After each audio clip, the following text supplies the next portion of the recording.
name is Rami. I'm a member of Africa. I want to thank Joe's Pub again for having this amazing festival. If you who don't know, Africa is a kind of grad that started here in New York and evolved into a global media and educational platform. We focus on the history of the Arab region, and we really encourage our members to proactively question the dominant narratives about the history and the culture of the region. So what a better event to do that than tonight with Esraa Warda, that I am not only thrilled to have seen, but also I think secretly in love with at this point, like everybody else in the audience. So give it up for Esraa Warda again.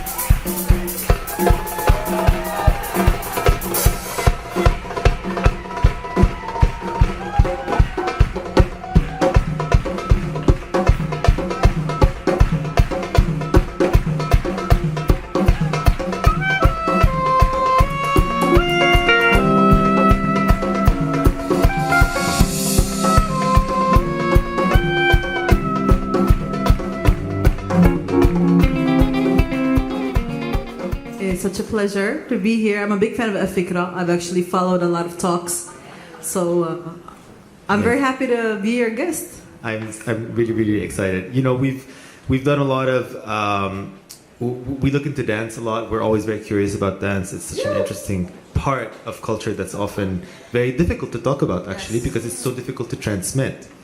And I have to say, I was very moved, literally, by your performance today.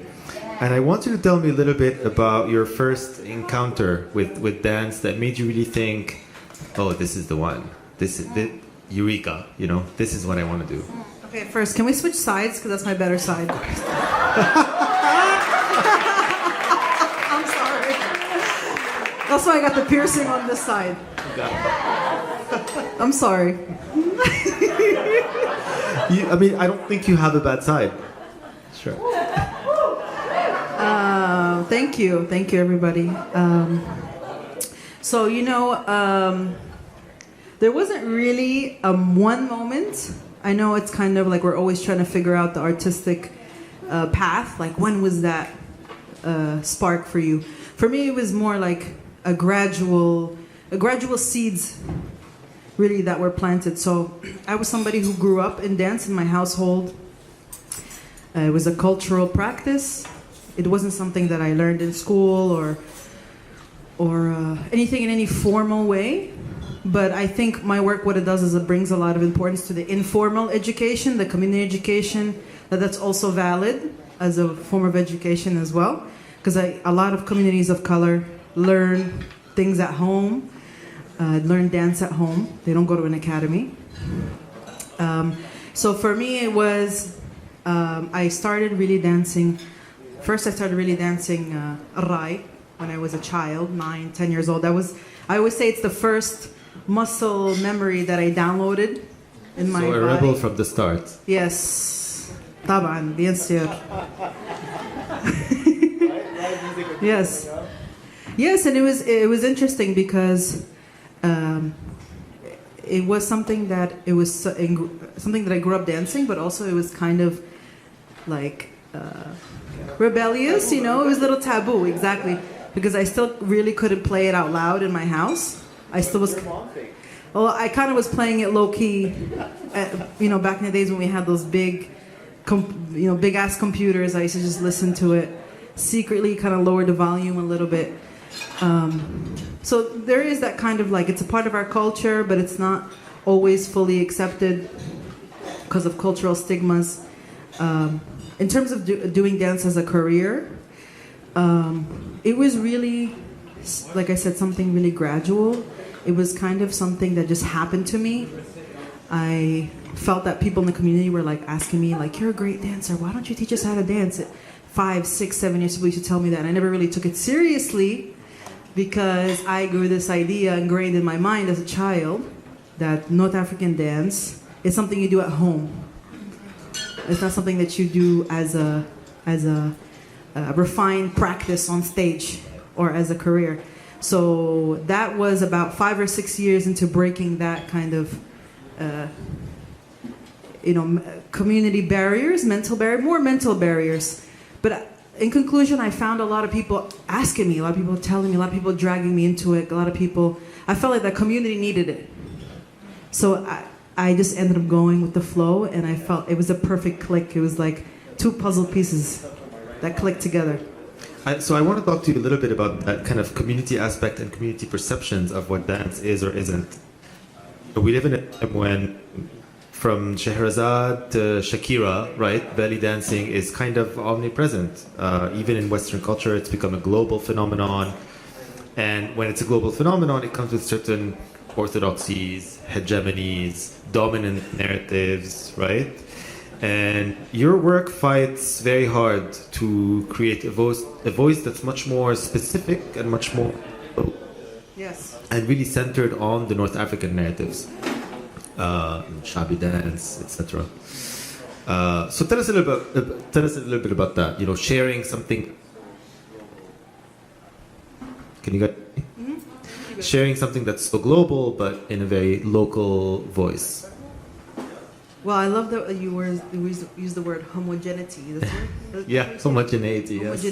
Homogeneity. Sorry. Homogeneity. I think very much the Western, the dominant imperial perspective is the status quo. So we know that, for instance, the United States of America and other, Western powers create a very simplistic view on a whole region of people. And it's a way almost to kind of make you so utterly simplistic that it's a way to, occupy you in a way because you're so simple, right? Oh, look at all these millions of people. They're exactly the same. They speak exactly the same way. They dance the same way we know them. They watch Aladdin. They all eat the same thing. They all speak the same way. So it's kind of like for me, it feels almost like a colonial tactic to make us all the same. And especially with Raqs al-Sharqi, or belly dance, which is a beautiful dance, it's been more popularized by Western women than it has been by folks, Arab women or Middle Eastern women. It's like yoga. Yes. Don't even get me started. I'm about to get a headache. So it's sad that things become popular when Western women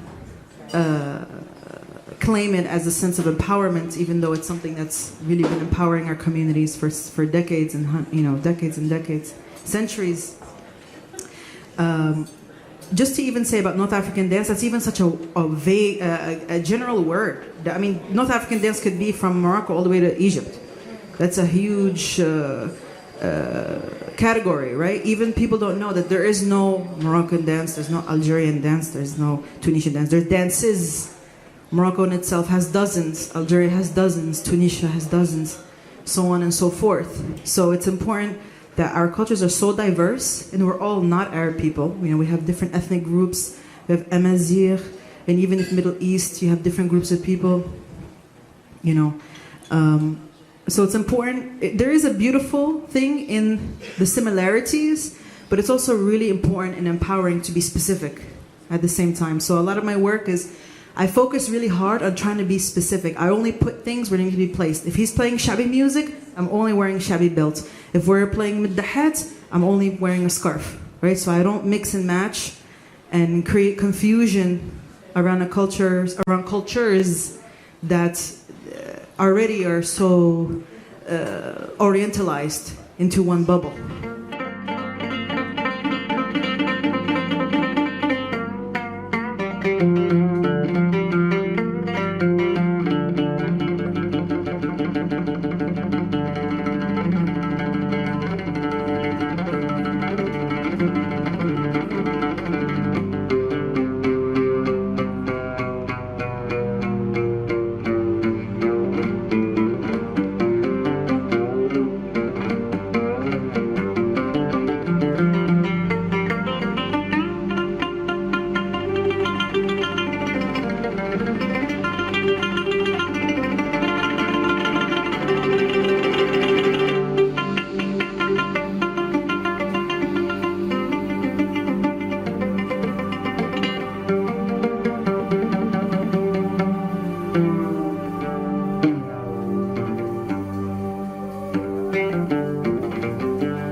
and yet your practice also embraces diversity in a way, right? As we saw tonight, right, with the kind of incorporation of jazz music as a background, of course, as a kind of secondary layer, as you said earlier.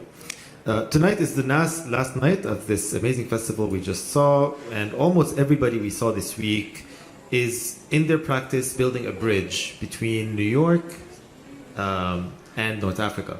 Mm-hmm. And you are one of these people because you are of Algerian descent, right? You grew up here in New York, from what I understand. So tell me a little bit about that. You know, growing up in New York and then going to Algeria, building that bridge between the two. I feel very privileged to have grown up in a mixed culture. So I did travel a lot to Algeria as a very young person, and Darja was the first language in my house. That was the only language till this day that we speak in the house. And thank you to my mother for this.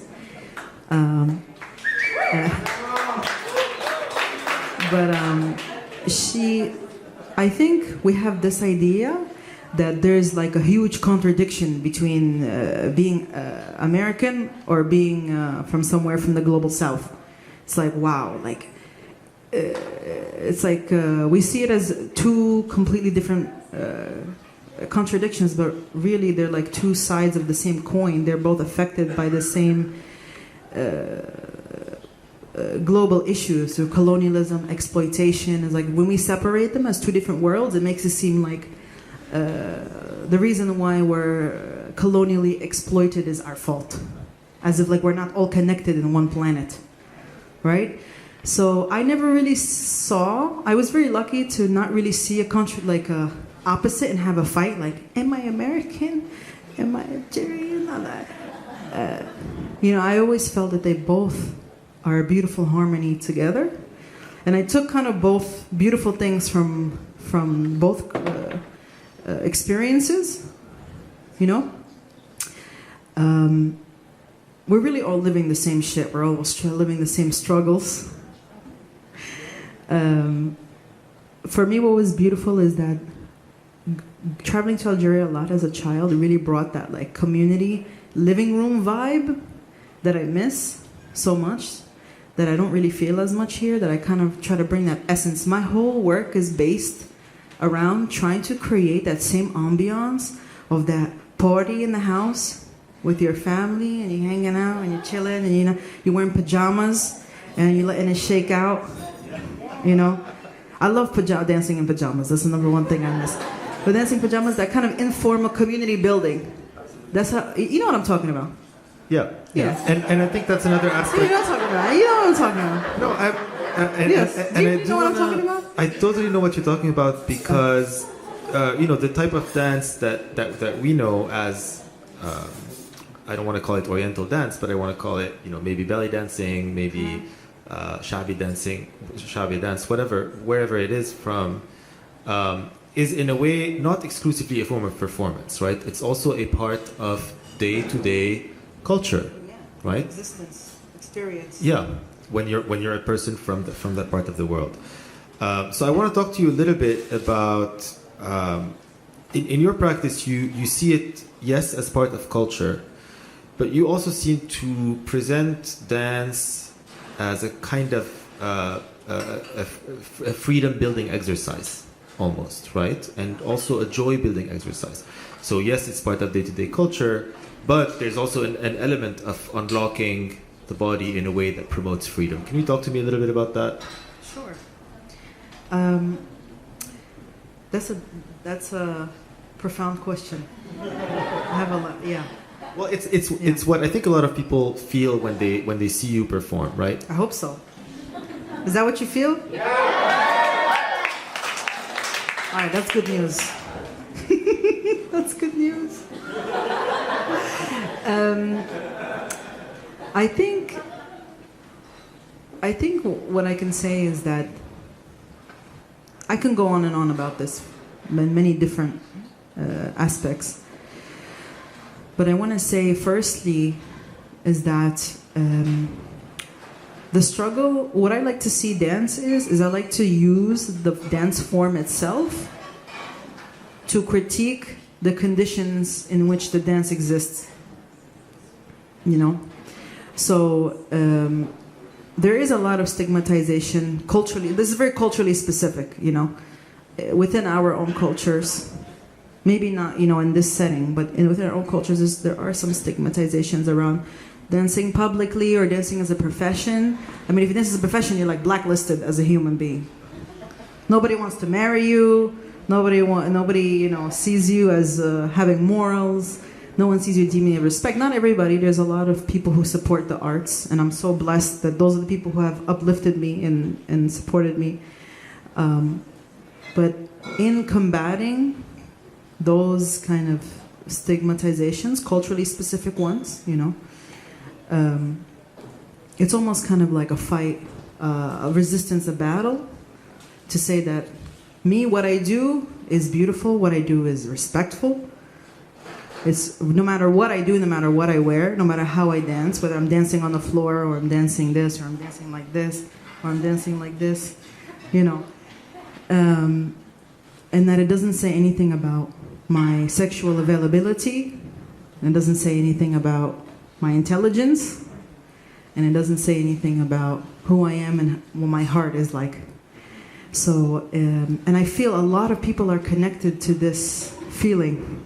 Right, we've seen all over the world. We've seen young women, young people, not only women, queer people, even in Egypt, who have been, you know, arrested for dancing on TikTok, or we've seen men in the community, maybe, and I've seen it in Algeria as well. People like men in the community who call women out and try to expose them for, you know, dancing on YouTube or whatever. The beautiful thing is that. Let me tell you a story really quickly. So one time I created this video just so it creates a good perspective of the dance is around the ability to choose. I choose to be here, I choose to show myself. It's my choice to show myself. One time I made this video with one of my friends, Salim Beltitan. I'm gonna give a shout out to one of my percussionists in Paris. I made this video, him and I are playing percussion together. We're sitting in this couch in Paris. I'm playing tarija, he's playing derbuka, and it goes viral. Like people start making what is it called? Remixes, and stitches. They stitch it, but people are making remixes on top of that remix, and people made a whole song on top of this like little jam session I had with my Algerian brother. And 4 or 5 iterations later, I see that people start covering my face. Like they take a big smiley face and then they cover my face. And I was like, I see it share and it has like hundreds of thousands of views. It's my video, I took it with my phone. 3 or 4 iterations later, I'm no longer in the video. And I'm like, what the hell? I was like, it's my video. I chose to see myself. I chose to be seen. I chose to be seen, and somebody else in my place chose to hide me. And that's really when I say with dance, it's like, dance is not about, and then you find videos online. If you know, that there's videos online of people, especially like patriarchal, misogynistic men, who take videos secretly of women dancing. And those go viral on YouTube. So it says a lot. It's about a whole genre. It's a whole genre. If you're from North Africa, that's a whole genre of catching women, which is unfortunate because it's without their consent. So catching women, filming them without their consent. So it says to me like, when they're dancing and don't want to be filmed, they're exposed. When I'm exposing myself, you cover me. Which means that it's like, you just don't want me to make a choice for myself. So and that's what dance is about. It's about that I chose to be seen, you like it or not. Mandi Mendirbik.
you're very committed to preserving women-led dance traditions with a certain level of specificity, etc., as you've said. And I've seen you often perform with an amazing all-female ensemble led by Khadija Al-Warzaziyah.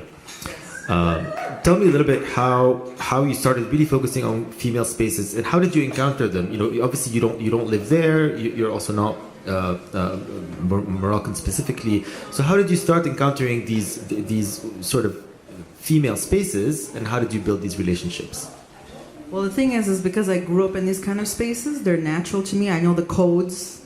I know how it goes. I know the ecosystem, how it functions. Everywhere it's the same, similar structures. The informal structure is the same. The weddings at home have the same kind of structure. The way people help each other, women help each other out, it's the same kind of structure. So this band in particular, Banat al-Huwariyat, which is led by Khadija Warzaziyah, and other groups. I recently worked in Paris a few months ago with Sheikha Hajla, which is another Sheikha of Middahat, and with also Sheikha Rabia, who's also a Sheikha of Middahat as well, a little older in her 70s. So it's both Algerian and Moroccan sheikhat, as I mentioned earlier in the performance. How it happens is that even though I have this melange like fusion experience as being somebody who lives in New York, but living in New York is not really living in the United States. Living in New York is really like living everywhere. You know what I mean? It has a completely different flow. If you live in New York, you can go to any place in the whole entire world and fit in perfectly. Because New York really is like it's a struggle place. Everybody's struggling, so how that ended up happening was I have really no formula to tell you, because everything happens by spirit. Everything kind of happens where I just hang out with somebody, and then maybe I say, it's okay if I can dance with you? And they say, okay. I dance with them a little bit, and then they're like, you want to come with me to a show tomorrow? I said, sure. Then I go with them to the show. You want to come with me to this show next week? Yeah. And that's how it goes. That's happened to me 3 different times with 3 different groups, that I have respect for my elders. So they see the sense of respect. They don't feel ignored. They don't feel like people forgot about them. And they still feel like they have information to transmit to the younger generation. So as long as we have this exchange of respect, it flows naturally. So with Khadija Warzaziyah in particular, I'll tell you a story. I have no idea. Okay, once every year, I do something that I have no idea why I did it. At least once a year. And it's not like a normal thing, like I just go get like a tuna sandwich. It's like I literally do something crazy, like I go all the way across the world to meet a person. Once a year I do something like that. Something completely like random, spontaneous. I have no idea why I do it, but that's how I know I feel like I'm gravitated. Maktub. So this happened with Khadija actually. I have no idea. I had known about her for a while because she had sung a famous Shabi song in Morocco called Muk Ya Muk, which is a song essentially of a woman telling her husband like Muk Ya Muk, darb shisha wa sabah muk ya muk. So he's chastising him. He's like, yeah, I know you were hanging out with the girls last night. I know you were out drinking that last night. I know you were hanging out at the club last night. So she went viral for this song years ago. That's not the reason why I messaged her, but anyway, out of the blue, I messaged her. No idea why. On Facebook. She took like a month to respond. Because I don't think poor woman, I don't think she even knows how to open her Facebook. But she opened like a month later. It was like, hey, I want to meet you. I had no idea why I said this. Like, hey, I want to meet you. She didn't even respond. She just wrote her phone number. 055. Called her up the next day and I said, I want to come to Maghrib and come see you. She said, marhaba. One word, marhaba. Literally, like 2 weeks later, I went to Marrakech. I called her the day I got there. And I said, hey, I'm here. He said, okay, come to this address. I wrote this address on a newspaper.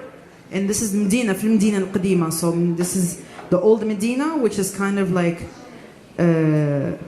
like a very small traditional town that has little creeks and turns and very, you kind of feel like you're like in the 18th century, you know what I mean? So I have no idea how I'm getting around. I go there and they're having a wedding. I sit there and she goes, "Marhaba bik." I sit next to her. She introduces me to her crew. 5 minutes later, she goes in her bag.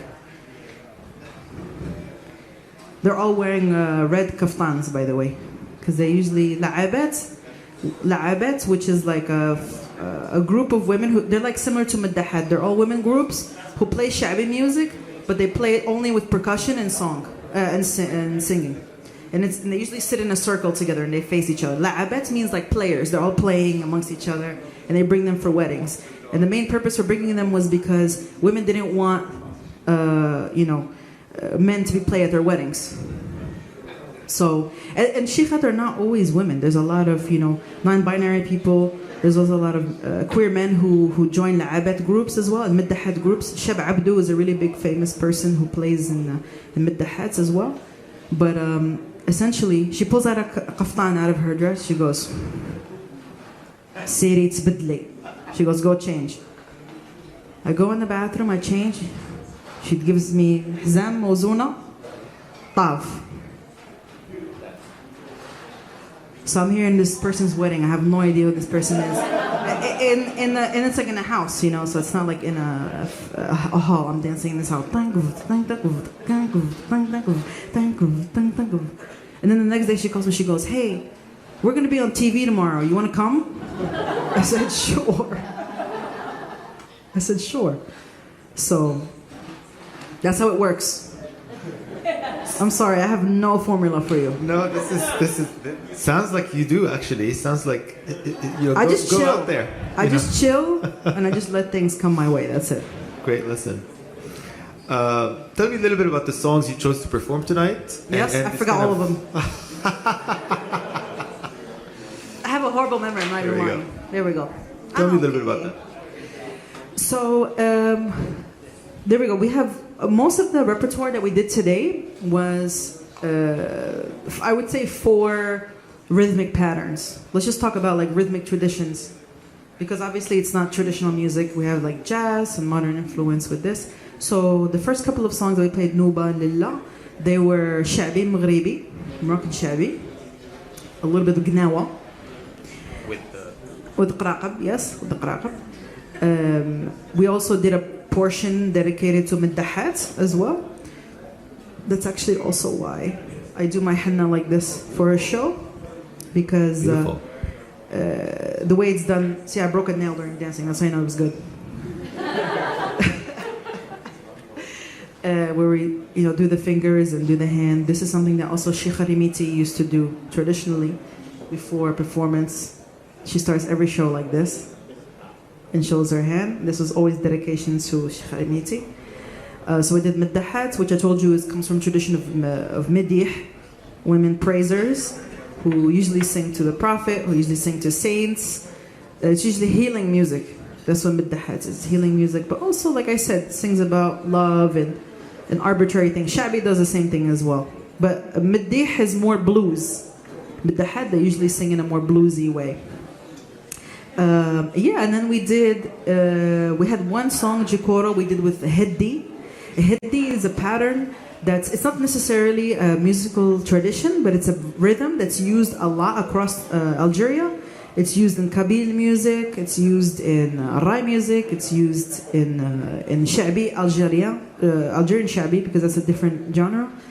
Hiddi is the pattern that's usually played typically at the end of Algerian Shabi music, which is more, it's very different than Moroccan Shabi. It's very inspired by, Andalusian modes of music. There's always almost 12 plus rhythms that happen in development one after another. And usually Hiddi is one of the patterns that's at the end of the party. And that's what everybody's essentially anything that's in 12/8 or 6/8 is where people go wild in North Africa. That's the thing. That's when everybody rages. Yes, that's the rager. you know, when I see you dance, I realize how different the language of North African dance is from the type of dance that I was exposed to growing up more in the Levant, right? Well, if we're going to talk about Oriental dance, it's more,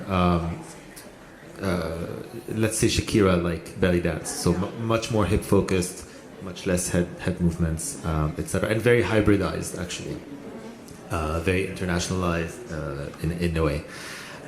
So, you know, if dance is... You meant whitewashed. That's what you meant. Perhaps. Globalized. Palatable, yes.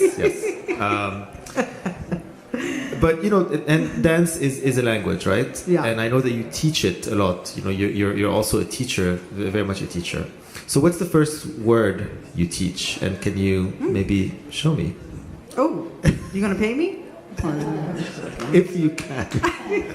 Well, which style are we talking about? In the sense that for Shabi, what's the first step you teach someone, or the first sort of way to move? Yes. Right? Well, like, firstly... If it's the ABCs, what's the A? Well, firstly, that's a good question. Firstly, the number one thing I teach is to find, which seems very simplistic, but it's not, is how to march. Right. Is to find that downbeat, that heartbeat of the music. So where can we step? It's very baby steps, but you'll be surprised how difficult it is for rhythms that are against the pattern of that we usually hear, like because a lot of our dooms fall on offbeats. So our music sounds a lot of our music, not all of it. I'm being very general, but a lot of our music is offbeat, feels offbeat. So people are usually stepping on the opposite side of the pattern. So my first thing is usually how to step, how to march. And then usually the second thing is like how do we march, but also how do we transfer our weight? Because weight is a big thing. How we place our weight on our feet, how we expand it, how we transfer it, how we leave ourselves be heavy. That's really important, to be heavy. On your knees, on your feet. You want essentially gravity to play in your favor. Right? So a lot of people are like, oh my God, how do you do that shaking? And I'm like, it's gravity. I just let my weight hit the floor and I allow my body to just react to my literal weight hitting the floor. That's a great tip. Yeah. What's your favorite space to perform in New York? When you're here in this city, what's the space where you perform and you're like, this feels amazing? To be honest, I really like the small spaces. I really like the small bars, the small kind of like tight-knit places where there's not really even a good sound system. Like it's just like, you know, it feels like very living roomy. I love that kind of environment because it's also a little risky because you literally feel the energy of every single person. Here, at least, you know, there's some sort of distance, but there it's like if there's one person you don't fuck with, it's like you feel it so much, you know. So it's a little risky, but that rarely happens anyway. But what I'm saying is that I like to feel close to everyone around me. I recently did a show in Barcelona with one of my friends, Yassine, and it was in a very small bar, and it was packed. And everybody was like, "Why are you doing it in this gritty bar? Like it's like you need to be doing like something in an opera." And I said, I really like this. I like it, like the stages. I just like the intimacy. Fantastic. I want to thank you so much for taking the time to chat with us after this amazing show. I also want you to tell us where can we reach you, where can we contact you, Yes. What else are you up to these days, and how people can sort of stay in touch. Of course. So, firstly, I want to thank all the beautiful people who stuck around to listen to me. I really appreciate that. It's a big honor. On my Instagram is Warda Dance. You can also just write Esraa Warda and it will come up. Same thing on Facebook as well, and YouTube as well. I'm also having my upcoming date is actually going to be on the 14th of this month, November 14th, which is a Sunday. That's going to be in Brooklyn in partnership with Maqam Hang. Yes, that's going to be at Wild Birds. I believe that's in Crown Heights. Is that it? Yes. It's in Crown Heights, right? So that's in Brooklyn. That's gonna be with a traditional, 100% traditional Moroccan band. So that's gonna be like wearing kaftan, hizam, like very traditional form. Yes, and also if you've noticed what's out here, I've recently put out a CD with my colleague Salim Biltitan, who I was telling you about. If you can pass me one of those. Thank you. Thank you so much. I want to give you a shout out to Andrea. This is a recent project that I did, Rhythmology.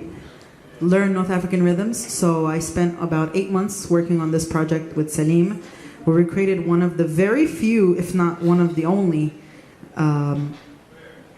resources to learn about rhythms from Tunisia, from Algeria, from Morocco, and much more. And essentially how to read it musically, how to play on the buka, how to play it on bendir, but also if you don't know how to read music, we've created even our own special notation system from our own symbols. People who don't know, you don't need to read music to play music, you know. It's like you don't need to learn the alphabet to speak. Exactly. You know? So we've created our own notation system to help just the average person learn how to interpret over 18, I want to say 25 rhythms that we have here.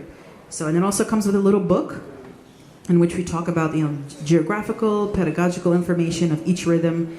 And 25 rhythms is nothing. There's literally hundreds. This is like 0.0000101 introduction. So this was a huge project for me because this for me was like, if I want to see something done, I need to do it myself. And this was the thing that was like, I can't complain about resources not being made by my own people if I don't make something. So this to me was like, make it. So these are going for sale if you're interested. I feel like I'm a salesman right now. These are for sale. I'm also, these hizams, these mozonas that I've been working, that I was dancing with. Also, I bring them and they're handmade for me from women from the Atlas. Yeah. Are for sale as well. Yeah. Thank you so much. And for everybody, you know, you can again follow us at Afikra on Instagram or afikra.com if you want to see hundreds of conversations just like this one, really amazing, with incredible artists from the regions, scholars, researchers, and really just anybody and anyone who's curious about the Arab world. Thank you so much again, Thank Esraa. you. This has been such a pleasure. Thank you so much for such thoughtful questions.